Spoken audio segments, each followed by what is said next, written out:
Mom, you're going to rot in here, you miserable woman.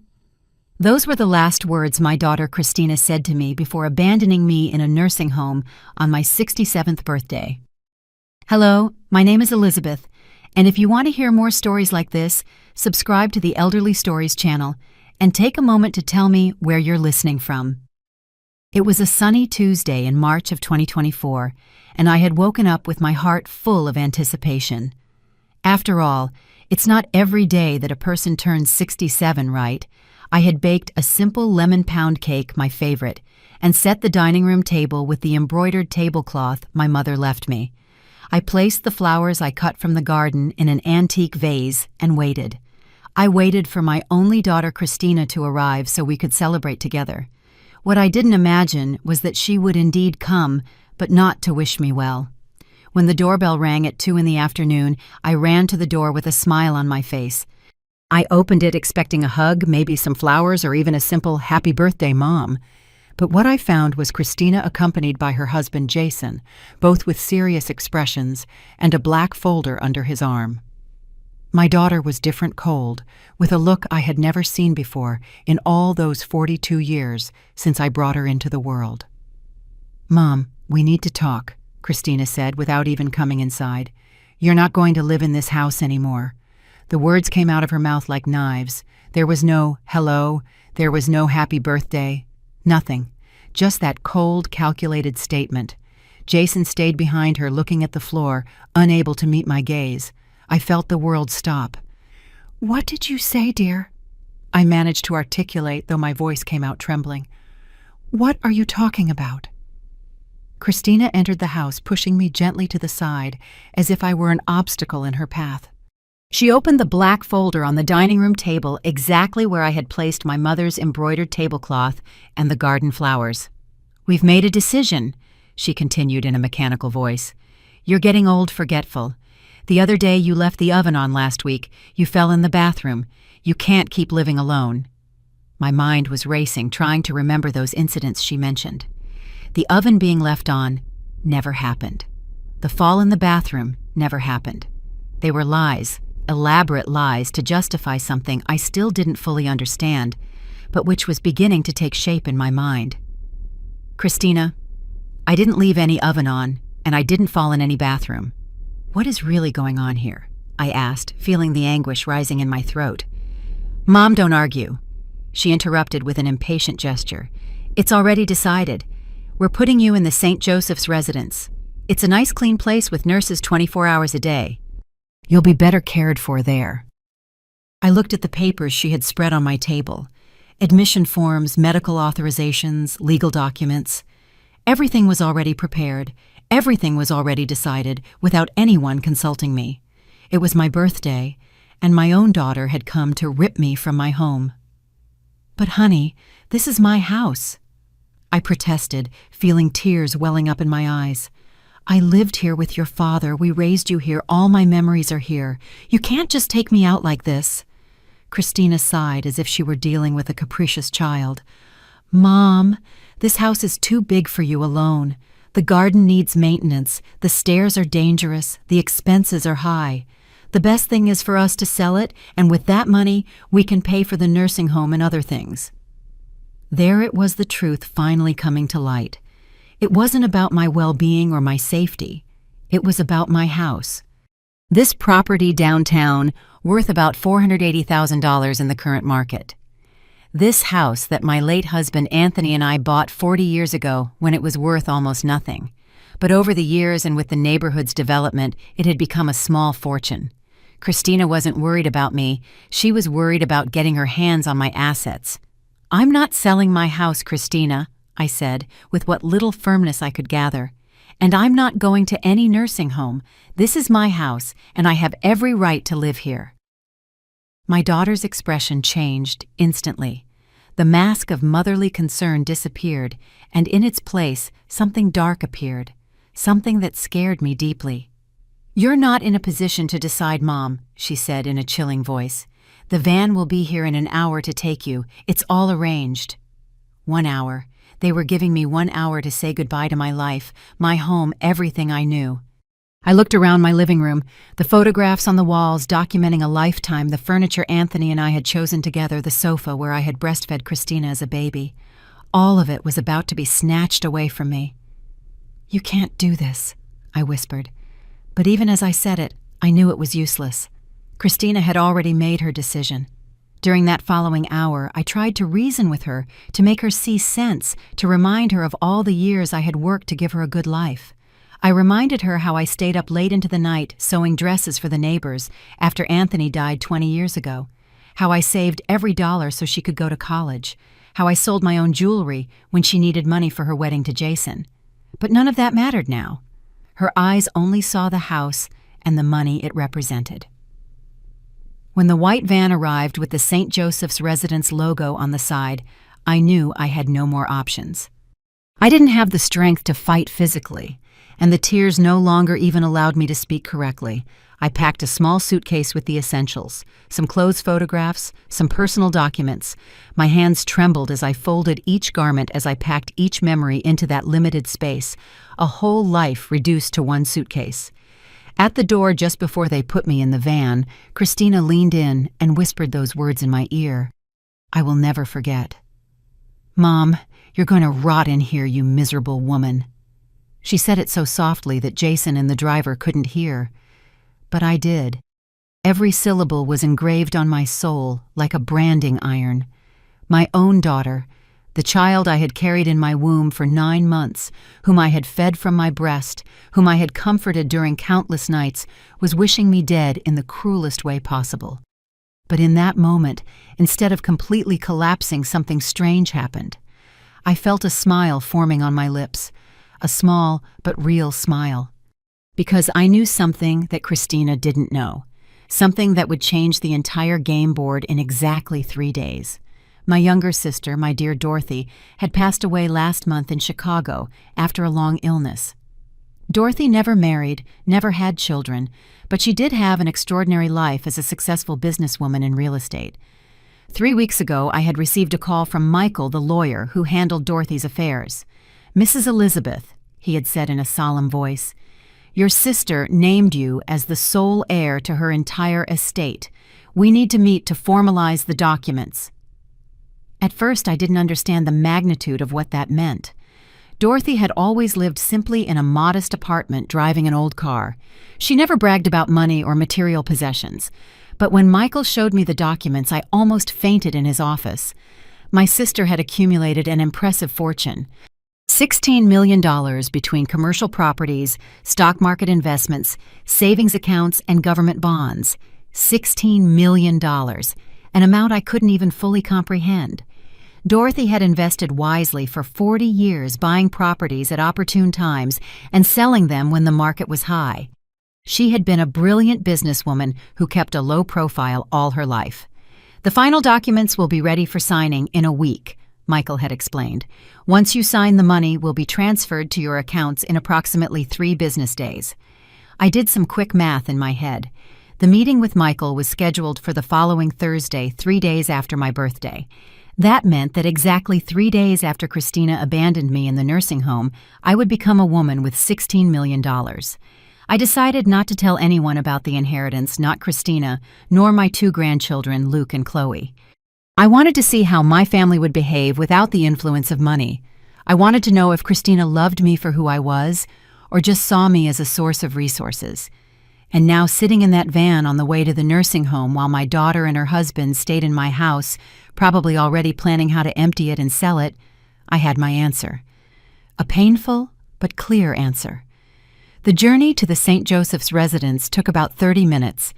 I looked out the window, watching my neighborhood, my familiar streets, my entire life drifting further and further away. The driver, an older man with gray hair, tried to make conversation, but I couldn't respond. The words were stuck in my throat, along with the knot of pain and betrayal I felt. When we arrived, the building was exactly as Christina had described it. Clean, modern, with well-kept gardens. But no architectural beauty could compensate for the fact that I was there against my will. A young nurse named Martha greeted me at the reception with a professional smile. They showed me my room, a small but tidy space with a single bed, a wardrobe, a chair, and a window overlooking the garden. "You'll be comfortable here, Mrs. Elizabeth," Martha said with genuine kindness. "If you need anything, just press the call button." I nodded wordlessly, looking at that space that would now be my world. 4 white walls replacing an entire house full of memories and life. That first night in the nursing home was the longest of my life. I lay in that strange bed between sheets that smelled like hospital disinfectant and cried silently. I cried for the daughter I had lost, for the betrayal I had suffered for the 67 years I had lived to reach this moment of total abandonment. But among the tears there was another emotion growing in my chest: determination. Christina thought she had defeated me, that she had left me vulnerable and without options. But in 3 days, everything would change. And as I closed my eyes that night, heartbroken, but with my mind becoming clearer, I knew this story was just beginning. The first rays of dawn were streaming through the window of my room at St. Joseph's Residence when I woke up that Wednesday. I had barely slept a few hours. My mind was constantly replaying every detail of what had happened the day before. I stared at the white ceiling, so different from my bedroom ceiling at home, where there was an antique lamp that Anthony installed decades ago. Every little detail reminded me that I was no longer in my home, that my own flesh and blood had torn me from it. I got up slowly and walked to the shared bathroom at the end of the hall. Other residents were already awake, some walking with the help of canes, others sitting in wheelchairs. They all had that same look of resignation, as if they had accepted that this would be their final destination. But I was not like them. I had a secret that burned in my chest like a flame of hope and justice. In 2 more days, my life would change completely. After breakfast, which consisted of watery coffee and dry toast, I returned to my room and took my cell phone out of my suitcase. Thank God Christina hadn't thought to take it from me. She probably assumed a 67-year-old woman wouldn't know how to use it for anything important. How wrong she was. I searched my contacts for the number of Michael, my sister Dorothy's lawyer. I needed to confirm that everything was still on track, that in 2 days I would have access to those $16 million that would change everything. "Mrs. Elizabeth, good morning," Michael answered with his professional and cordial voice. "I was just about to call you today. We have the meeting scheduled for tomorrow, Thursday at 10 in the morning in my office to sign the final inheritance documents." I explained my situation, that I was now confined to a nursing home against my will, that my daughter had taken advantage of my supposed vulnerability to lock me up here. There was a long silence on the other end of the line.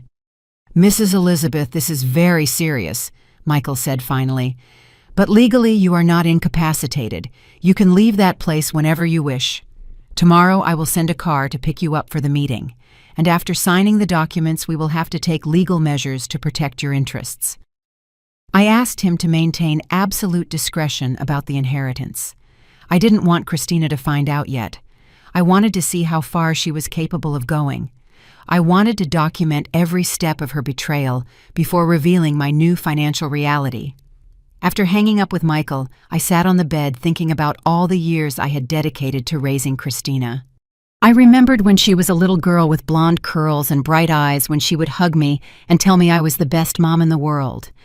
I remembered the night she got sick and I stayed up by her side putting cold cloths on her forehead, when she had a fever, comforting her when she had nightmares.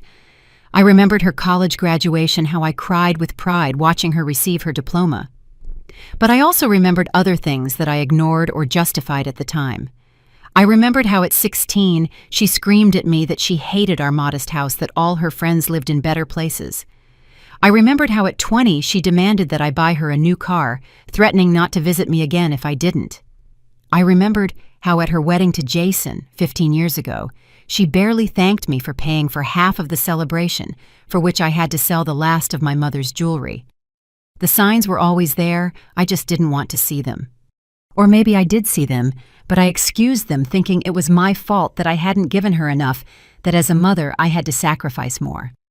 Now, sitting in that nursing home room, I realized that I had raised a selfish and manipulative daughter. And worst of all, part of the responsibility was mine for never setting clear boundaries, for never telling her no, for always prioritizing her desires over my own dignity. Around noon, one of the nurses knocked on my door. "Mrs. Elizabeth, you have a call at the reception. It's your daughter." My heart immediately sped up. I went downstairs to the reception where they handed me the landline phone. "Mom, it's me," Christina said in a neutral voice with no trace of guilt or remorse. "I'm just calling to let you know that we've started moving some things out of the house. We need space to store our belongings while the sale is being finalized." My blood boiled. Barely a day had passed since she abandoned me here, and she was already emptying my home. "Christina, those things are mine," I managed to say, keeping my voice as calm as possible. "You have no right to touch anything." She sighed impatiently. "Mom, don't start with the drama. It's just old furniture. Besides, we need to sell the house quickly. Jason found an interested buyer who can pay in cash. In a couple of weeks, everything will be settled." A couple of weeks. She was giving me a couple of weeks before completely getting rid of my life, my past, everything Anthony and I built together. "We'll see what happens in a couple of weeks," I said with a calmness that surprised even me. Christina must have noticed something strange in my tone, because there was a brief pause before she answered. "What do you mean by that?" she asked suspiciously. "Nothing, dear, just that life has a funny way of turning out." And I hung up before she could reply. That afternoon, while the other residents watched television in the common room, I sat in the garden with a notebook I had found in the room. I started making a list of everything I needed to do once I had access to Dorothy's inheritance. First, immediately revoke the power of attorney I had granted Christina 5 years ago when I thought it would be useful to have someone who could handle banking matters if I got sick. That power of attorney gave her access to my accounts and documents. I had to cancel it immediately. Second, block all credit cards linked to my main account. Christina had an additional card that I paid for, which she used freely for her expenses. If she was really going to learn a lesson, she needed to experience what it meant to support herself financially. Third, contact a trusted real estate agent to put my house up for sale myself before Christina could make any legal moves.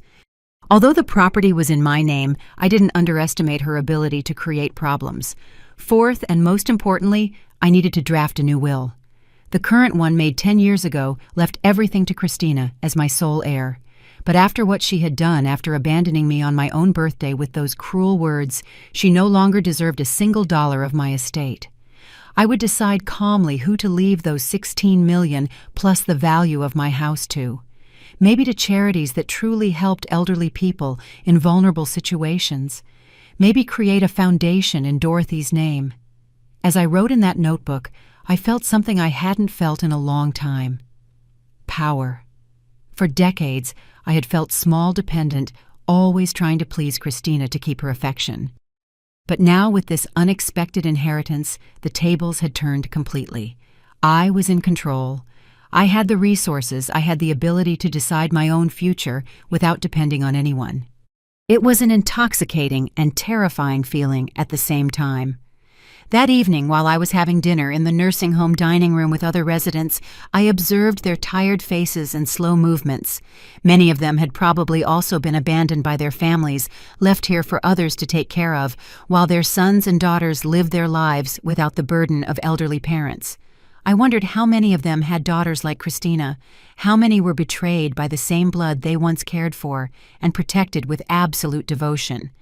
An elderly woman sitting next to me named Rose asked me how long I had been there. "It's my second day," I answered honestly.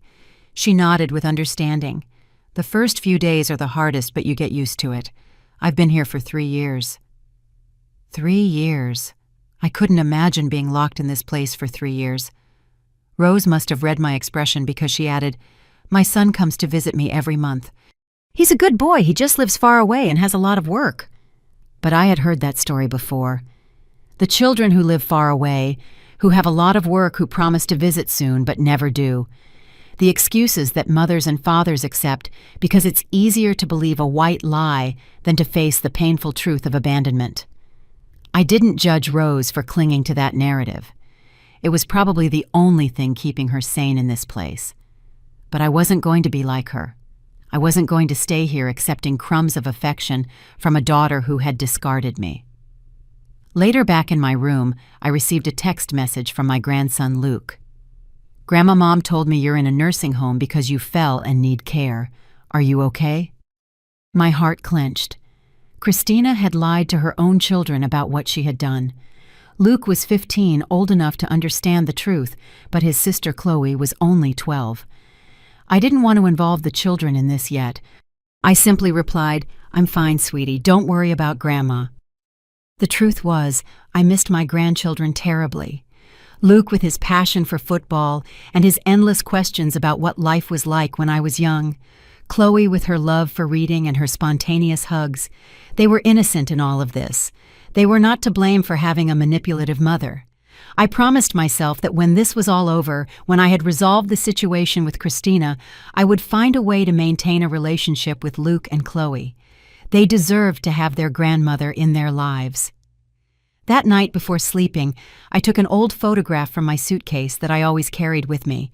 It was of my sister Dorothy and me when we were young, probably about 20 years ago. We were on a beach in Chicago, smiling at the camera with the sea behind us.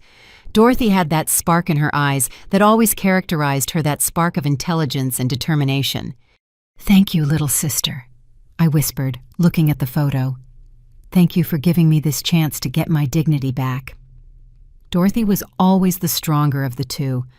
While I got married young and dedicated my life to my family, she pursued her business dreams with admirable ferocity. She never apologized for putting her career first. She never allowed anyone to make her feel less for not following the traditional path of marriage and children. And now, even after her death, she was still taking care of me.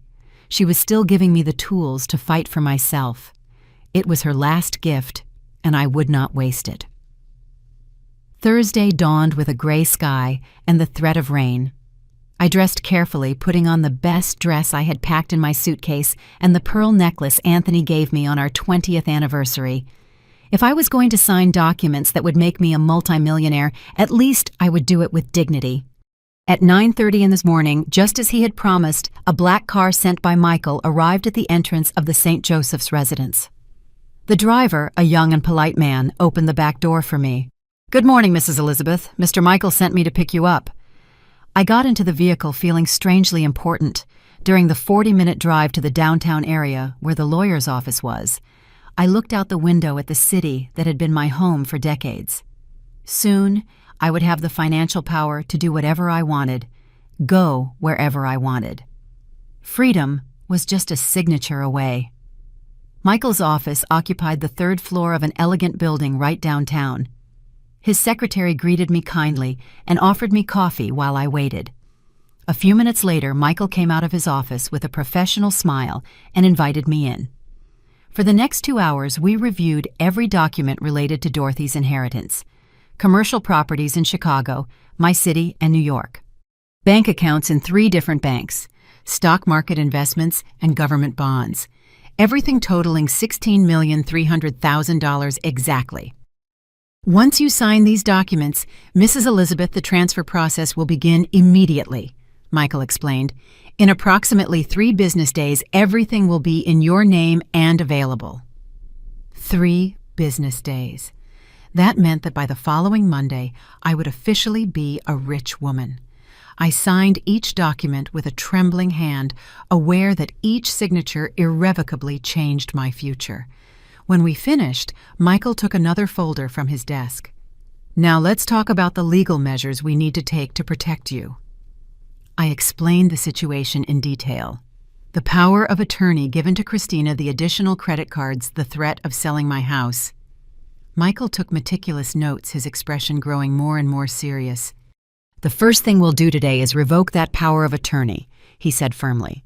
"Then we'll contact your bank to block all cards linked to your account except for your personal one. And regarding the house, since it's in your name, no one can sell it without your consent. But I do recommend that we change the locks immediately." Before leaving his office, I asked Michael for one more thing. "I need to draft a new will, one that completely excludes my daughter." Michael looked at me with understanding and some sadness. He had probably seen similar cases many times in his career.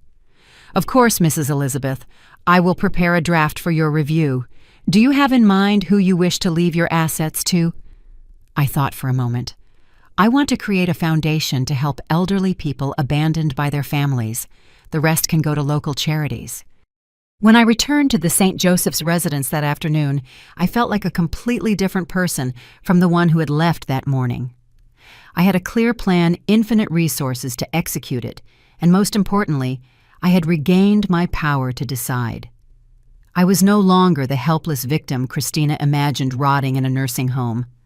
I was a woman with $16 million and a steely determination to get justice.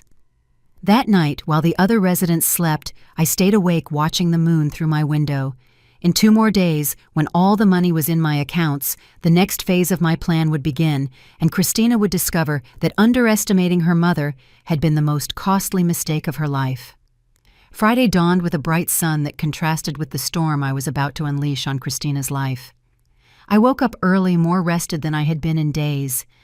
There was something comforting in knowing that I had absolute control of the situation, that every piece of the puzzle was falling into place exactly as I had planned. Today would be the day I would begin to execute my strategy with surgical precision. After breakfast, I called Michael from my room's phone. "Good morning, Mrs. Elizabeth. I have excellent news. The fund transfer was completed early this morning. The $300,000 are now available in your main account." I felt my heart skip a beat. It was real. It was all completely real. It was no longer a future promise. It was my tangible present. "Also," Michael continued, "I've already processed the revocation of your daughter's power of attorney. As of this moment, she has no legal access to any of your documents or accounts." I asked him to proceed immediately with the next step, contacting my bank to block all cards linked to my account except for my personal one. Michael assured me he would handle it personally within the next hour. We also discussed the strategy for selling my house. "I know an excellent and discreet real estate agent," he told me. "We can have the property on the market by this afternoon if you agree. Given the prime location, it shouldn't take long to find serious buyers." I gave him my full authorization. I wanted everything to move quickly before Christina could react or try any legal maneuvers.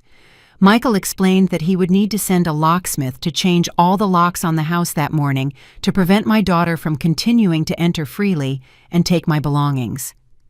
"I'll have the locksmith accompanied by a notary to document any resistance or incidents." He added with the efficiency I appreciated so much in him. Everything was in motion. Around 11 in the morning, while I was sitting in the residence's garden reading a book I had found in the small library, my cell phone started to ring. It was Christina. I smiled slightly before answering. "Mom, what the hell is going on?" Her voice sounded agitated, almost hysterical. "I just tried to use my card at the supermarket and it was declined. I called the bank and they told me the account is blocked." I kept my voice perfectly calm and neutral. "Oh yes, I decided to make some adjustments to my finances. You know, people living in nursing homes don't need credit cards, right? That's what you said yourself, that I wasn't capable of managing my own affairs." There was a tense silence on the other end of the line. I could imagine her processing my words, trying to understand what was happening. "Mom, this isn't funny. I have shopping to do, bills to pay. You can't just block my card like this." "Your card?" I repeated with emphasis. "Christina, that was never your card. It was an extension of my account that I paid for out of generosity. But since you've decided I'm an incapable old woman who should rot in a nursing home, I thought you wouldn't need my financial support anymore. Surely a grown, independent woman like you can manage her own expenses." I heard her take a deep breath, trying to control her fury. "Mom, don't be dramatic. This is ridiculous. I need that card." "What you need, Christina, is to learn to live on your own resources." I replied with a firmness that surprised me. "I worked ever since your father died to support us both. I sewed dresses until my fingers ached. I took any sewing job that came my way. I never expected anyone to support me. It's time you did the same." Before she could answer, I added, "Oh, and one more thing. I also revoked the power of attorney I gave you. You no longer have access to my documents nor authorization to act on my behalf." The scream that came from her throat was almost animal. "How dare you? Who do you think you are to do this?" The question was so absurd it almost made me laugh. I am Elizabeth Martinez, a 67-year-old woman who still has full mental and legal capacity to make her own decisions. I am the owner of my life, my property, and my money.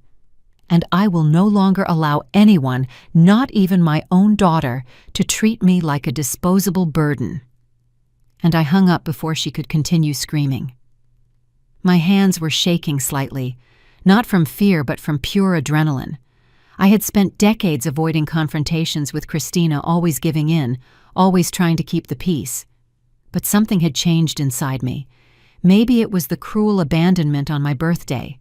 Maybe it was discovering the extent of her selfishness. Or maybe it was simply that I now had the resources to defend myself. Whatever the reason, I was no longer the submissive, accommodating mother she knew. Barely 20 minutes later, Christina called again. This time, her voice had a different tone, more controlled, but with a threatening edge. "Mom, I just spoke with Jason. We tried to get into your house to keep organizing things for the sale, and the locks are changed. There's a paper on the door signed by a notary saying the property is under legal protection and that any unauthorized entry attempt will be considered trespassing." "What does all this mean?" "It means exactly what it says," I replied calmly. "It's my house. I bought it with your father 40 years ago. It's in my name, and no one is going to sell it except me when I decide to." Christina let out a dry, humorless laugh. "Mom, you're making a huge mistake. You need that house sold to pay for the nursing home. Or do you think that place is free? We were trying to help you organize your finances." The lie was so blatant, it genuinely outraged me. "Christina, stop pretending this has anything to do with my well-being.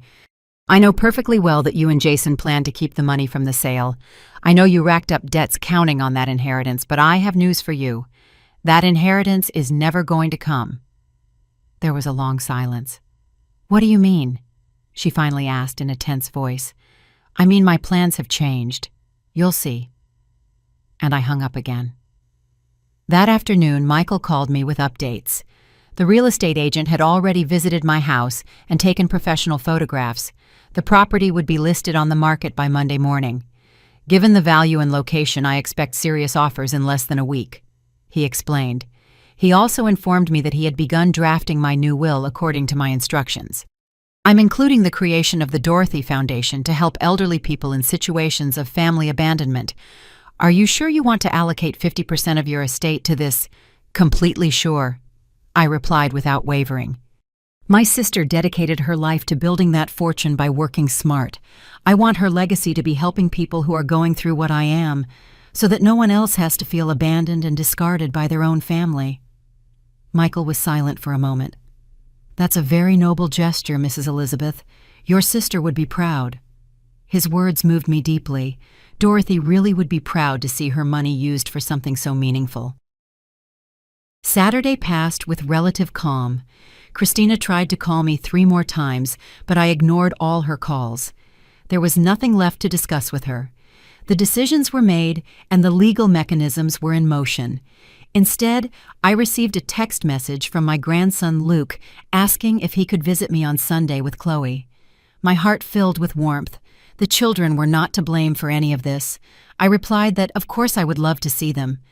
That night, while eating dinner in the residence's dining room, Rose, the elderly lady who had spoken to me days before, sat next to me again. "You look different, Elizabeth. Stronger, more confident." I was surprised she noticed. "I guess I'm learning to stand up for myself," I answered honestly.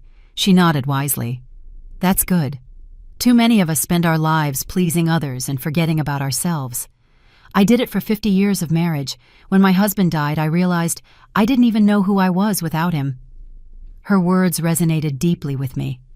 I too had spent decades defining myself by my roles. Anthony's wife, Christina's mother, Luke, and Chloe's grandmother. But who was Elizabeth Martinez beyond those labels? At 67, I was discovering aspects of myself I didn't even know existed, an inner strength that had lain dormant, waiting for the right moment to awaken, and that moment was now. On Sunday morning, I got ready with special care for my grandchildren's visit. I put on a blue dress they had always liked and tied my hair in an elegant bun. Luke and Chloe arrived around 11, accompanied by Jason, who waited in the parking lot not daring to come inside. The children hugged me tightly, and I felt tears threatening to fall. I had missed them so much in these few days that felt like weeks. "Grandma, why are you here?" Chloe asked with her 12-year-old innocence. "Mom says you fell and need nurses, but you look fine." Luke, more perceptive at 15, looked at me with questioning eyes. I decided to be honest with them within reason for their age. "Your mother thought it would be better for me to be here, but the truth is I'm perfectly capable of taking care of myself. This is just temporary. Soon I'll be living in a new, nice place." I told them about my plans to move to a smaller but cozy house with a garden where they could visit me. I didn't mention anything about the money or the conflict with their mother. That burden was not for them to carry. We spent 2 wonderful hours together, walking through the residence's gardens, Luke telling me about his last football game and Chloe about the book she was reading. When it was time to say goodbye, Chloe whispered in my ear, "I miss you, Grandma. Our house feels weird without you." After they left, I returned to my room with my heart torn between the joy of seeing them and the sadness of the situation. Christina was lying to them about everything, creating a false narrative where she was the concerned daughter and I was the sick mother who needed institutional care. But the children weren't stupid. They would eventually see the truth. I just hoped that when that happened, it wouldn't damage them too emotionally. That afternoon, I received a call from Michael that changed everything. "Mrs. Elizabeth, I have extraordinary news. A family saw the photos of your house this morning and wants to make an immediate offer. They are willing to pay $480,000 in cash, no financing, with a closing in less than 2 weeks. My breath quickened. "Is it a legitimate offer?" I asked incredulously. "Completely. I've already verified their financial capacity. They are a young couple with 2 children who have been looking for exactly that type of property in that area for months." I didn't hesitate for a second. "I accept the offer. Proceed with the sale immediately." Michael laughed softly. "I'm glad about your decision. I'll prepare all the documents for the signing. The family wants to move in as soon as possible, so if you agree, we could close the deal by next Friday." Friday.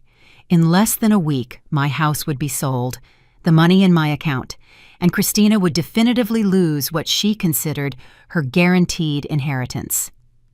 On Monday morning, as I anticipated, Christina showed up at the residence in a rage. The receptionist called me saying my daughter was in the lobby demanding to see me. I went downstairs calmly without rushing. When Christina saw me, her eyes were shooting sparks of anger. "What the hell do you think you're doing, Mom? I found out you put the house up for sale. When were you planning to tell me?" "I don't have to tell you anything, Christina. It's my house. I can sell it when I want and to whomever I want," I replied, looking her directly in the eyes. She took a step toward me, her voice rising in volume. "That house is our family history. I grew up there, Dad lived there. You can't just sell it to strangers." The hypocrisy was astonishing. "Christina, that house stopped being family history the moment you decided I should rot in a nursing home. It stopped being so when you started emptying it without my permission to take my things." Jason, who had entered behind her, tried to intervene with a conciliatory voice. "Elizabeth, let's be reasonable. If you need money to pay for this place, we can help you arrange it without selling the house. Maybe a loan or—" I cut him off with a raised hand. "I don't need your help, Jason. Not yours or Christina's. In fact, I'm perfectly fine financially. Better than you could ever imagine." The confusion on their faces was almost comical. "What are you talking about?" Christina asked suspiciously. I decided it was time to drop the first bomb. "I'm talking about the fact that your Aunt Dorothy left me a considerable inheritance when she passed away last month. An inheritance you knew nothing about." I watched the color drain from Christina's face. "How much?" she asked in a barely audible voice. I shrugged with feigned indifference. "Enough so that I never have to worry about money again for the rest of my life." The transformation on Christina's face was instant and predictable. The fury turned into something resembling panic. "Mom, I didn't know. If you had told me—" She began to stammer. "What would you have done differently? Christina, would you not have abandoned me in a nursing home on my birthday? Would you not have told me to rot in here? Tell me if you had known about the money. Would you have acted differently?" The silence that followed was more eloquent than any verbal response. "That's what I thought," I said with genuine sadness. "You only wanted me for what you could get from me. The house, the future inheritance, anything of material value. But me as a person, as your mother, meant nothing to you." Christina tried to take my hand, but I pulled away. "Mom, please, we can fix this. It was a mistake. I was stressed. Jason and I have financial problems and—" I stopped her again. "Your financial problems are not my responsibility. You are adults. Find a way to solve them yourselves." I turned to go back to my room, leaving them standing in the lobby. Behind me, I heard Christina start to cry, but my feet kept walking. For too many years, I had given in to her tears, to her emotional manipulations.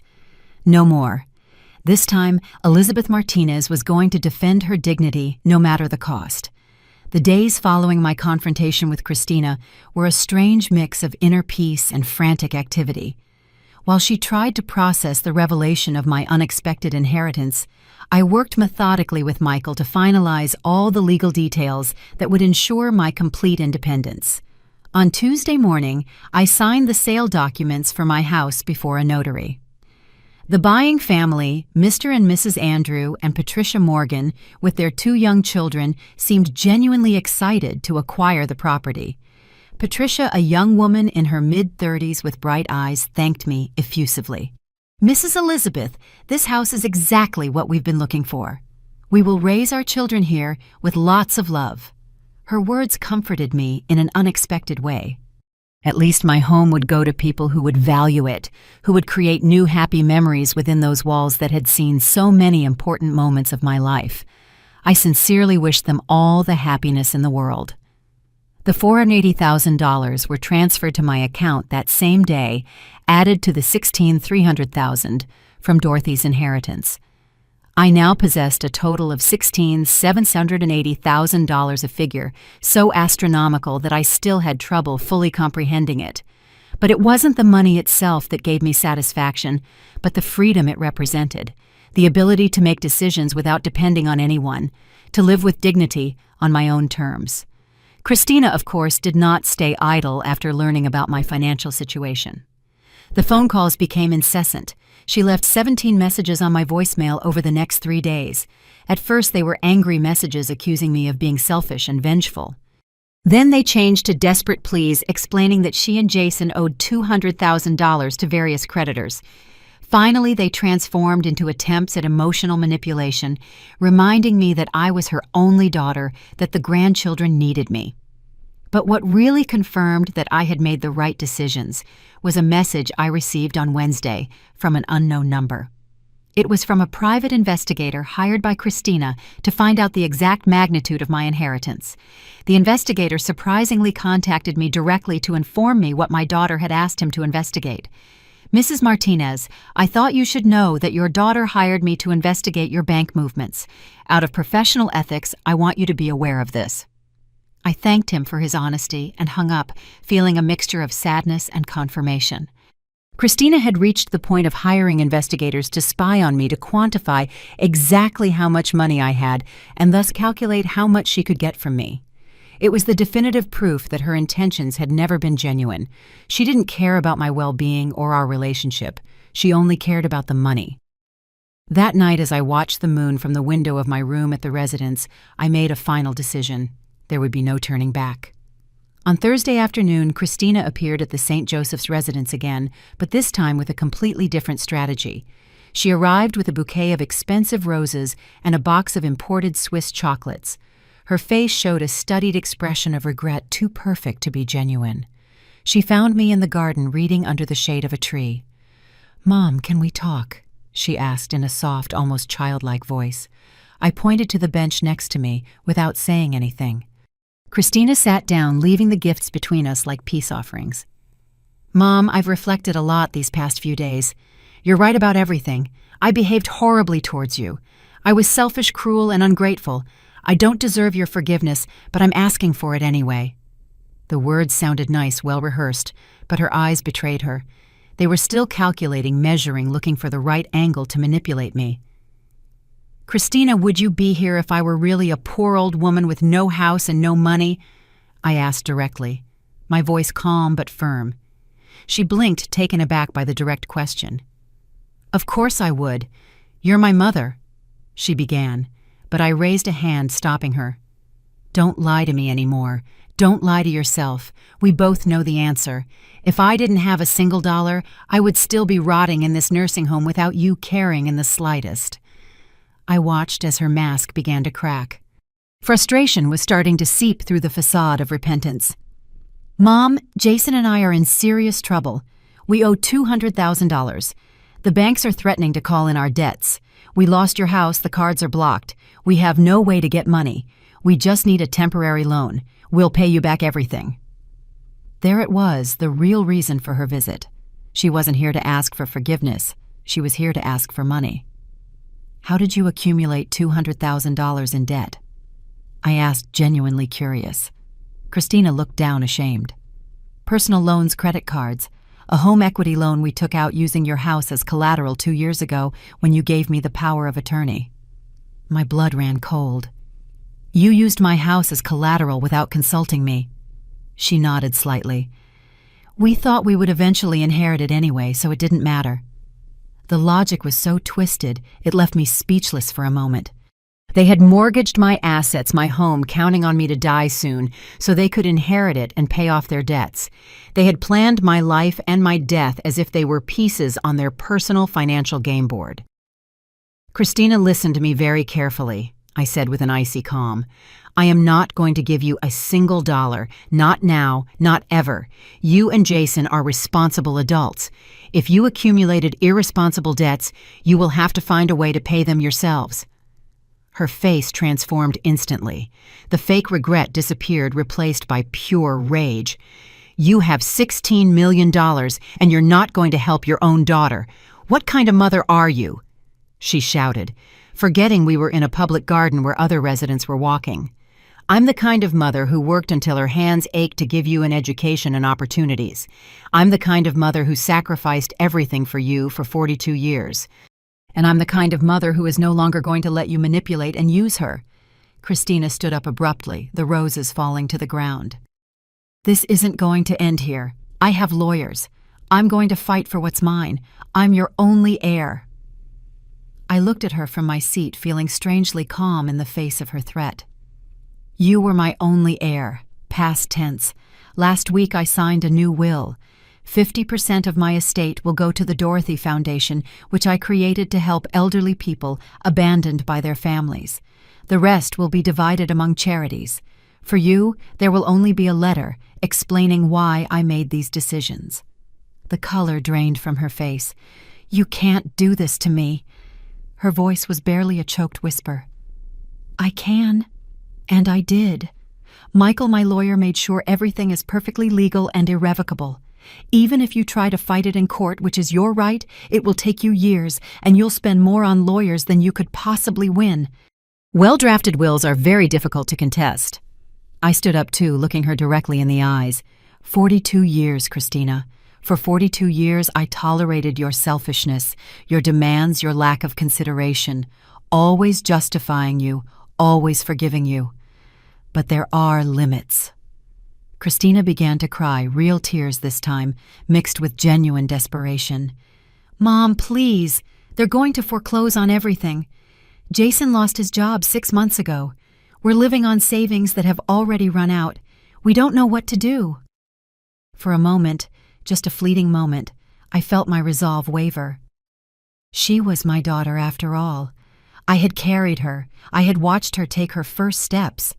But then I remembered her words on my birthday. "Rot in here, you miserable woman." I remembered the calculated cruelty with which she abandoned me. "You'll have to find jobs, Christina. Both of you. Work like normal people do when they have debts. Cut expenses, live modestly, pay little by little. It's what I did when your father died and we were left with no income.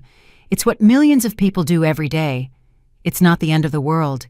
It just takes effort and humility." She shook her head, unable to accept that there would be no financial rescue. "You don't understand. It's too much money. We can't pay it off with normal salaries. Then you'll have to negotiate with your creditors, seek legal advice to restructure the debt, maybe declare bankruptcy if necessary. There are options, Christina, just none of them include my money." I picked up my book from the bench, ready to return to my room. "Mom, wait," she called out desperately. "There's something else you need to know. I'm pregnant. 3 months. You're going to be a grandmother again." She touched her belly in a protective gesture that seemed rehearsed. I stopped feeling something tighten in my chest. A baby. Another grandchild. But even as I processed the news, a part of me wondered about the very convenient timing of this pregnancy. "How long have you known?" I asked slowly. "For 2 weeks." She answered quickly. "We wanted to tell you sooner, but all this happened. 2 weeks." She knew after she put me in the nursing home. She knew, and still it didn't change her behavior or her cruel words. "Christina, if you are really pregnant, I'm happy for you and I hope the baby is born healthy. But that doesn't change anything between us. A baby is not a tool for manipulation, nor a ticket to get money. That child will need responsible parents who work to support him, not parents who live waiting for someone else's inheritance." I saw her open her mouth to protest, but I continued. "When that baby is born, if you and I have managed to rebuild a genuine relationship based on mutual respect and not on money, we can talk about how I can be present in his or her life as a grandmother. But first, you need to show me that you've really changed."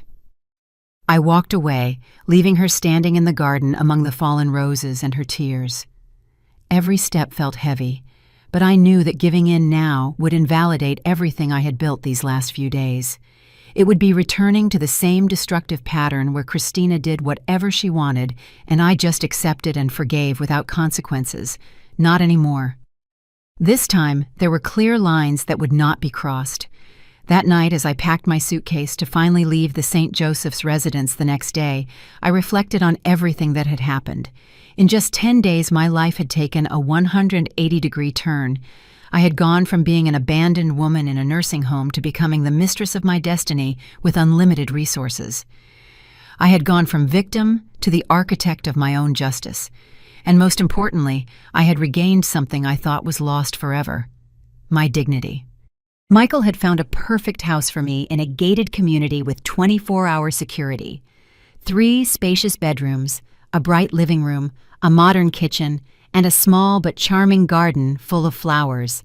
He had also hired Martha, a 50-year-old nurse with experience in elderly care, to live with me as a companion and assistant. Not because I really needed medical care, but because the company would be nice and it would give me peace of mind to have someone trained nearby just in case.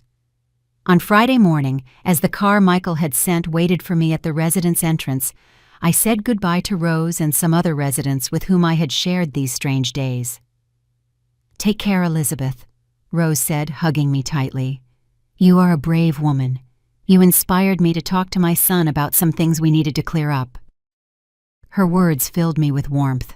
If my experience had served to help at least one other person defend their own dignity, then something good had come out of all this. As the car pulled away from the St. Joseph's residence, I looked back at the building one last time through the rear window. I had only spent 10 days there, but it felt like months. 10 days that changed the entire course of my life. 10 days in which I learned that it's never too late to stand up for what's right, to set boundaries, to demand the respect one deserves. Christina had thought she was punishing me by leaving me there, but unknowingly, she had given me the push I needed to finally break free from emotional chains I had been dragging for decades. Now, on the way to my new house, with my new life waiting for me, I felt a mixture of nervousness and excitement. I didn't know what the future held. I didn't know if Christina would really change, or if this rift would be permanent. I didn't know how Luke and Chloe would react when they were old enough to understand the whole truth. But what I did know with absolute certainty was that Elizabeth Martinez would never again be the submissive, accommodating woman who allowed herself to be walked all over. It was time to live for myself, finally. My new house in the Azaleas community was everything Michael had promised, and more. When the car passed through the security gates and drove down the tree-lined streets of the complex, I felt like I was truly starting a completely new chapter. The house, located on a quiet corner, had a white facade with blue shutters and a front garden where yellow roses and jasmine were blooming. It was modest compared to my old house, but it had something that one never had after Anthony's death. It was completely mine, with no painful memories attached to every wall. Martha was waiting for me at the entrance with a genuine and warm smile. She was a sturdy woman with brown hair tied back in a braid, with kind eyes that inspired immediate trust. "Mrs. Elizabeth, welcome home. I've prepared everything according to Mr. Michael's instructions. I hope you'll be comfortable here." We toured each room together. The master bedroom had large windows overlooking the garden. The second was already set up as a library with bookshelves waiting to be filled, and the third would be for Martha. The kitchen smelled like freshly baked bread. "I thought you might like something homemade for your first meal here," Martha explained, pointing to the table where a golden loaf was steaming next to a vegetable stew. The gesture moved me deeply. After days of eating institutional food at the nursing home, that homely aroma brought tears to my eyes. We had dinner together that night, talking about our lives. Martha had been a widow for 8 years, with no children, completely dedicated to her nursing career. "I like taking care of people," she told me simply. "It makes me feel useful." The first few weeks in my new home passed with a tranquility I hadn't experienced in years. We established simple but comforting routines. Breakfast in the garden when the weather allowed, walks through the neighborhood every afternoon, afternoons dedicated to reading and organizing the Dorothy Foundation with Michael. I didn't receive a single call from Christina during that time. It was as if she had completely disappeared from my life. And although part of me grieved for the absence of my daughter, another part was grateful for the peace that distance brought. Luke, however, started writing me letters. Beautiful, honest letters where he told me about his days, his worries, his dreams of becoming an architect someday. In one of them, written 3 weeks after I moved, he confessed, "Grandma, I know something happened between you and Mom. She doesn't want to talk about it, but I hear her crying at night. Dad is working 2 jobs now, and we hardly ever see him. Chloe asks about you constantly. I miss you a lot, too." Those words broke my heart. I decided to answer each of his letters with the same honesty he offered me, though adapted to what a 15-year-old could process. I explained that sometimes adults have serious disagreements that need time and space to resolve. I assured him that my love for him and for Chloe hadn't changed one bit, that none of what was happening was their fault. I promised him that when the time was right, we could see each other and talk calmly about everything. At the end of October, 2 months after moving into my new house, I received an unexpected call. It wasn't from Christina, but from Jason. His voice sounded tired, defeated even. "Elizabeth, I know I have no right to ask you for anything after everything. I just wanted to let you know that Christina gave birth last night, a baby girl. Both of them are fine." I felt my heart stop. My granddaughter had been born. A new life had come into the world, and I didn't even know the birth was imminent. "What's her name?" I managed to ask with a shaky voice. "We named her Elizabeth," Jason replied after a significant pause. "Christina insisted on the name. She says she wants the little girl to have her grandmother's strength." Tears began to roll down my cheeks uncontrollably. Naming the baby after me was a huge gesture, a message I couldn't ignore. "Can I visit them?" I asked, knowing I was risking my heart again. "Christina said she would like to see you," Jason admitted, "but she also understands if you decide not to." I asked for the hospital address and promised to go the next day. I could barely sleep that night. My mind was racing between the excitement of meeting my new granddaughter and the fear of facing Christina again. Would this be another manipulation? Was she using the baby as a tool to get closer to my money? But then I thought of that innocent little creature who bore my name, and I knew I couldn't let my problems with her mother stop me from meeting her. Babies deserve unconditional love, regardless of the circumstances of the adults around them. The next morning, Martha accompanied me to the hospital. I brought a bouquet of white daisies, Christina's favorite flowers when she was a child, although I wasn't sure if she still remembered. At the door of the room, chair 211. I stopped, taking a deep breath before knocking. "Come in." I heard Christina's voice from inside. I entered slowly, and the first thing I saw was my daughter in the hospital bed with disheveled hair and dark circles under her eyes, holding a small bundle wrapped in a pink blanket. "Hi, Mom," Christina said softly. There was no trace of the anger or desperation from our last encounters. Just exhaustion and something that looked like genuine vulnerability. I approached the bed slowly, as if any sudden move could break this fragile moment. "Hi, honey. Congratulations." I looked at the bundle in her arms, and my heart melted completely. There, sleeping peacefully, was the most beautiful baby I had ever seen.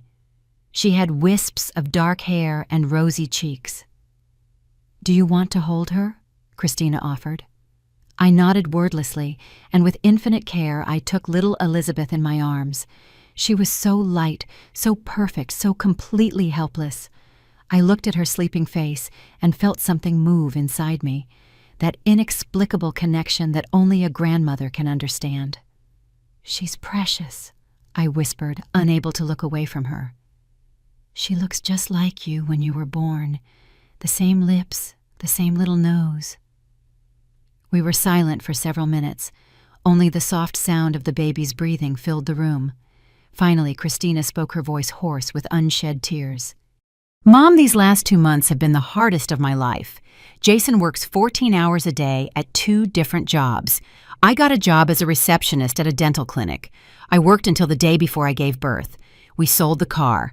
We moved into a tiny apartment. Creditors call us constantly. It's exhausting, humiliating, terrifying." I listened without interrupting, rocking gently with the baby in my arms. "But do you know what the worst part is?" Christina continued. "The worst part is realizing you were right. That I had lived my whole life expecting others to solve my problems.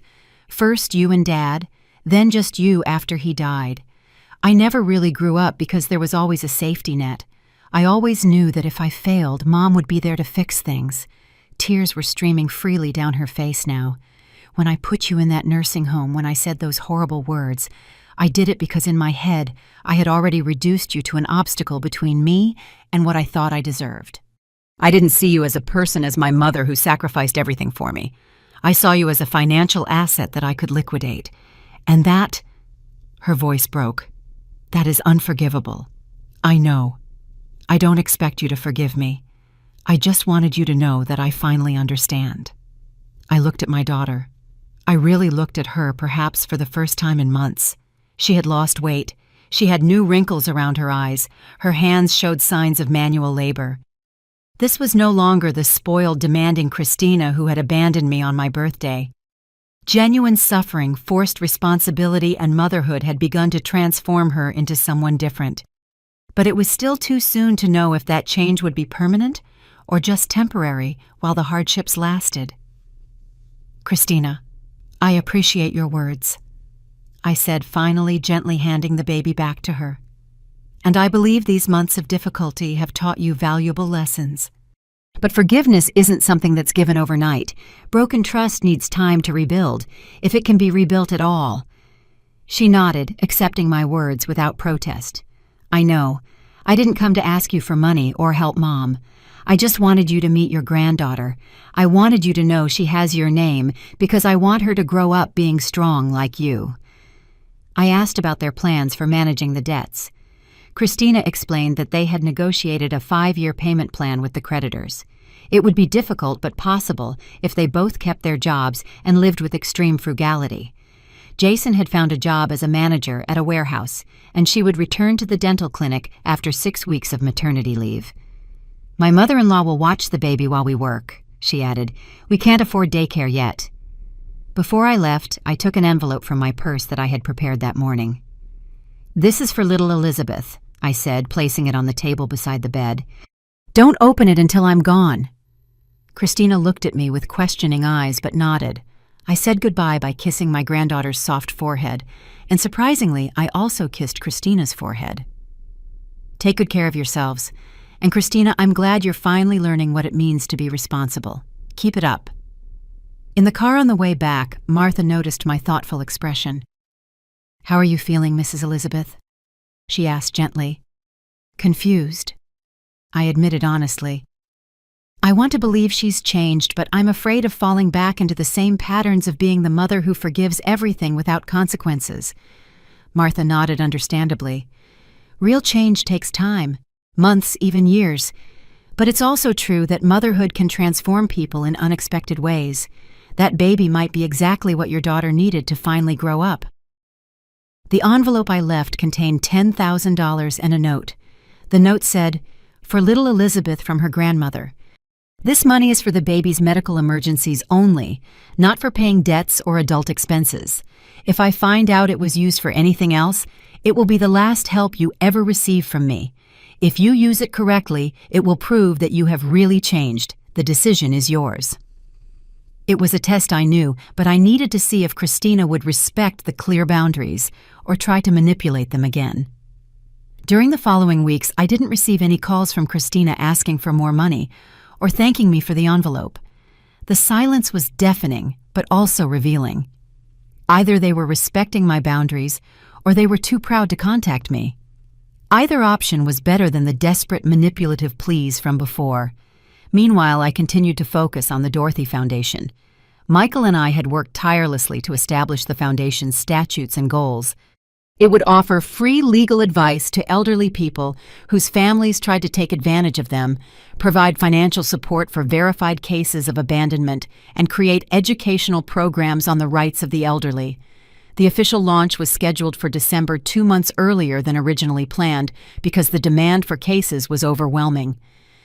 Elizabeth, there are 127 requests for help waiting for processing. Michael informed me during one of our meetings.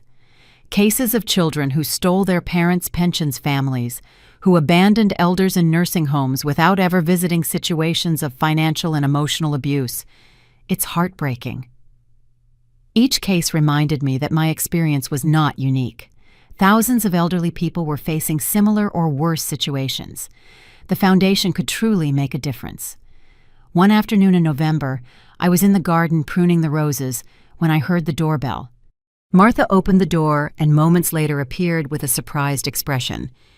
"Mrs. Elizabeth, you have visitors. It's your grandchildren, Luke and Chloe." My heart leaped. The children were standing shyly in the entryway without their parents. "Grandma," Luke said in a shaky voice, "can we talk to you?" I hugged them tightly, feeling how much I had missed them these months. I took them to the garden, and Martha brought lemonade and cookies. "How did you get here?" I asked, worried. "We took 2 buses," Luke explained with teenage pride. "Mom doesn't know we came, but we needed to see you." Chloe at 12 took my hand. "Grandma, is it true that Mom did bad things to you?" "We heard Mom and Dad arguing. Mom was crying, saying she had hurt you, and that you would never forgive her." I chose my words carefully.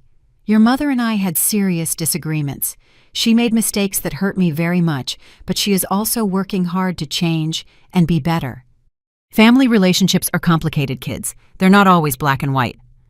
Luke looked at me with his young but surprisingly mature eyes. "Are you going to forgive her someday?" The million-dollar question. Literally. "I don't know yet, Luke," I answered honestly. Forgiveness isn't automatic. Your mother needs to show with actions, not just words, that she has truly changed. And I need to heal from the wounds she caused me. Both of those things take time. Chloe rested her head on my shoulder. "We miss you so much, Grandma. The house feels empty without you, and the baby is really cute, but she cries all the time." I told them about my new life, about the foundation, about my future plans. Before they left, I gave them some money for a taxi back because I didn't want them traveling alone by bus. "You can visit me whenever you want," I assured them. "You will always be welcome here. You are not to blame for anything that happened between your mother and me. I love you unconditionally." I hugged them for a long time before watching them leave in the taxi. Their visit filled me with hope. No matter what happened with Christina, my relationship with my grandchildren could be saved. That night, surprisingly, I received a text message from Christina. "Mom, Luke and Chloe told me they came to visit you. Thank you for having them. Thank you for not speaking ill of me to them. And thank you for the money you left for the baby. It's still untouched.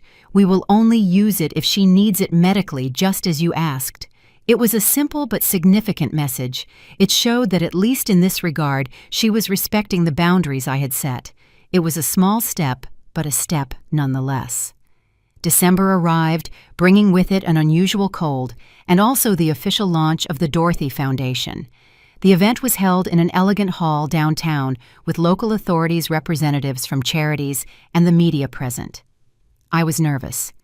I had never been one to seek public attention, but Michael insisted that my story could inspire other seniors to defend themselves from abusive situations. During my opening speech, I told my story without naming specific names. I talked about the abandonment on my birthday, about feeling discarded by my own family, but also about how my sister's unexpected inheritance gave me the tools to reclaim my dignity. This foundation exists so that no elderly person has to feel alone and helpless in the face of family abuse, I said with a firm voice, so that everyone knows they have rights, that they have value beyond their assets, and that it is never too late to demand respect. The response was overwhelming. Several elderly people in attendance approached me afterward with tears in their eyes, sharing their own stories of abandonment and mistreatment. An 80-year-old woman named Anne hugged me, saying, "Thank you for giving us a voice. For years I thought it was my fault that I had failed as a mother because my son treated me like a burden." I assured her it wasn't her fault that adult children are responsible for their own actions and decisions. What I didn't expect was to see Christina in the audience. She was standing at the back of the room, holding little Elizabeth wrapped in a knitted blanket. Our eyes met for a long, meaningful moment. She didn't approach, didn't try to speak to me during the event. She was just there, watching, listening to every word I said. When the ceremony ended and I began chatting with the attendees, I looked to where she had been, but she was already gone. That night, back at home, I found a letter slipped under my door. It was from Christina. I opened it with trembling hands and began to read. "Mom, today I heard your speech and I finally understood the magnitude of the damage I caused you. I didn't just physically abandon you in a nursing home. I abandoned you emotionally long before that. For years I saw you as a provider of resources, not as a person with her own feelings and needs. The baby in my arms is teaching me what it means to love unconditionally, and that makes me realize how much you loved me just like that for my entire life, without me ever valuing it." The letter continued. "I'm not asking for your forgiveness because I know I don't deserve it yet. I just want you to know that Jason and I are still working hard. We've already paid off $30,000 of our debt in these 4 months. The $10,000 you left for the baby is still untouched. Little Elizabeth is healthy and strong. She hasn't needed any medical emergencies. But your gesture of conditional trust taught me something important. That trust is earned with consistent actions, not with empty promises. I hope one day I can earn yours back." I read and reread that letter for hours. There was something different in the tone, a genuine humility that I hadn't detected in our previous encounters. $30,000 paid in 4 months meant real sacrifice. With 2 jobs and a newborn baby that required iron discipline and very clear priorities. Maybe, just maybe, Christina was really changing, but my wounded heart still needed more time and more proof before it could fully open up again. Christmas was fast approaching. Luke and Chloe visited me every 2 weeks now, always with their parents' permission. They told me about their lives, their studies, their friends. Chloe confided in me that she wanted to be a writer someday, and I gave her a laptop so she could start writing her stories.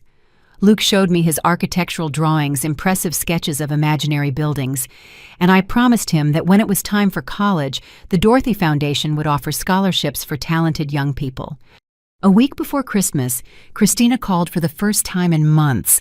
Her voice sounded different, more mature.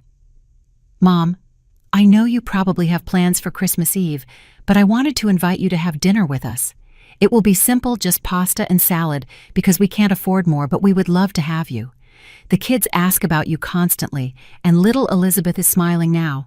I'd like you to see that." The invitation took me completely by surprise. I spent several days deliberating whether to accept or not. I consulted with Martha, who wisely told me, "Mrs. Elizabeth, life is short. Justified grudges can protect us, but they can also isolate us. Your daughter is extending an olive branch. You decide if you want to accept it, but at least consider that the children deserve to see their family together on Christmas." She was right. Luke, Chloe, and little Elizabeth were not to blame for anything. They deserved to have their grandmother present on such a special date. On Christmas Eve, I arrived at Christina's modest apartment carrying gifts for everyone. The contrast with the spacious house where they had lived before was striking. It was a tiny space with second-hand furniture and thin walls, but it was clean and decorated with handmade Christmas ornaments. Jason greeted me with a shy, grateful hug. He looked tired, but there was a peace on his face that I didn't remember seeing before. Dinner was exactly as Christina had described: pasta with homemade tomato sauce and a simple salad. But the food didn't matter. What mattered was sitting around that small table with my grandchildren watching Chloe tell animated stories, Luke talk about his next football tournament, and little Elizabeth sleeping in her bassinet next to us. For a moment, just one moment, I felt that maybe the family could eventually heal. After dinner, while the children played in the other room, Christina and I were left alone in the kitchen washing dishes. We worked in silence for several minutes until she spoke. "Mom, these months have been the hardest, but also the most important of my life. Working 12 hours, coming home exhausted to take care of a baby, counting every dollar before spending it.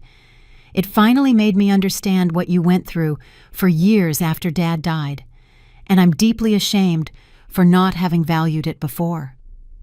I didn't answer immediately, just kept drying a plate. Finally, I said, "Regret is important, Christina, but what really matters is what you do with it. If this suffering transforms you into a better person, a better mother, then it will have been worth it. But if as soon as your financial situation improves, you go back to the same old patterns, then nothing will have really changed." She nodded, accepting the harshness of my words. "I know, and I promise you I will not go back to being that person." Before I left that night, I handed Christina an envelope. "This isn't money," I clarified, seeing her alarmed expression. "It's a letter of recommendation I prepared.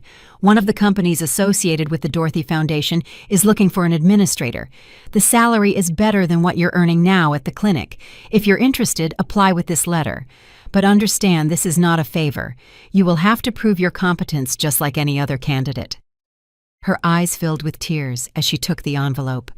"Thank you, Mom. Not just for this, but for giving me another chance. I know I don't deserve it." I looked at her with a mixture of cautious hope and motherly love that could never be completely extinguished. "We all deserve second chances, Christina, but not third or fourth ones. This is your opportunity to prove who you really want to be. Don't waste it." The following months brought gradual but constant changes. Christina got the administrator job, and her financial situation improved noticeably. With the better salary, they were able to accelerate the payment of their debts. She continued to visit me occasionally, always respectful of my boundaries, never asking for more than I was willing to give. Little Elizabeth grew fast and beautiful, and I visited her every 2 weeks to get to know her better. The Dorothy Foundation prospered beyond my most optimistic expectations. In 6 months, we had helped 183 elderly people in situations of abuse or family abandonment. Some cases ended in genuine reconciliations, others in necessary separations. The important thing was that each person received the legal and emotional support they needed to make informed decisions about their own lives. One spring afternoon, almost a year after my birthday in the nursing home, I was in my garden watching the azaleas bloom when Christina appeared with little Elizabeth. The baby was now 8 months old and starting to babble. "Mom, I have something to tell you. Jason and I finished paying off all our debts, the full $200,000. We are finally financially free." The pride in her voice was genuine. I hugged her, feeling genuine happiness for her achievement. "I'm so proud of you, dear. You showed a strength I didn't know you had." She hugged me back tightly. "I have it because I inherited it from you. It took me 67 years of your life and nearly losing your love to realize it. But I finally see it." We sat together in the garden, little Elizabeth crawling between us. And for the first time in over a year, I felt that maybe, just maybe, we had found our way back to each other. Not everything was perfectly resolved. Complete trust would take years to rebuild. But as I watched my daughter play with her baby in my garden, as I listened to her genuine laugh and saw the peace in her eyes, I knew I had made the right decisions. Setting boundaries, demanding respect, not giving in to manipulation. All of that not only saved me, but it also gave Christina the chance to finally become the woman she was destined to be. At 68 years old, I had learned the most important lessons of my life: that it's never too late to defend your dignity, that true love includes healthy boundaries, and that sometimes the greatest show of love is allowing the people we care about to face the consequences of their actions so they can grow. The story that began with abandonment and betrayal was finding its way toward redemption, not through easy forgiveness, but through hard work, mutual respect, and the determination of both of us to be better than we had been.